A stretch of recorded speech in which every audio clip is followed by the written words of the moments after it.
Now this is where Levy introduces two ways of analyzing and viewing a chord. The first chord which generated was the C major chord. He would argue that this was a C chord if we use what he calls telluric gravity, because the chord has gravitational pull towards the C, and telluric gravity means we look at it from the bottom up. Therefore the C is a root. However, he would also argue that it could be viewed as a sort of G chord. He introduces something called absolute conception, which allows us to view the chord from the top and down, which means this chord that we just called a C major chord, he would call it a G chord in absolute conception. Now this would mean that the chord we generated from the undertone series when we started on C, the F minor chord, it could be viewed as a C chord as well if we use absolute conception.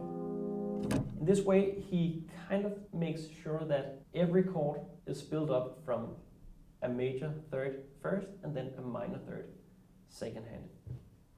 So the F minor chord is no longer built up from first and minor third and a major third, making it a minor chord. No, it's built up from a major third, C to A flat, and then a minor third, A flat to F. Thus kind of making every chord a major chord, as long as you use the right term to make sure people know from which direction you're looking at it.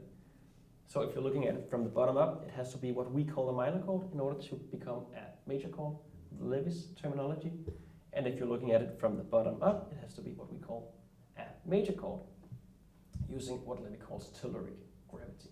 These are some of the ideas that Ernst Levy talks about in his book, A Theory of Harmony.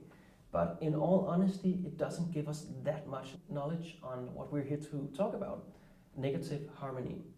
It kind of introduces us to symmetry and to a branch of harmonic dualism that negative harmony relies heavily on, but it doesn't really give us a theory in itself. It just gives us a way to view chords.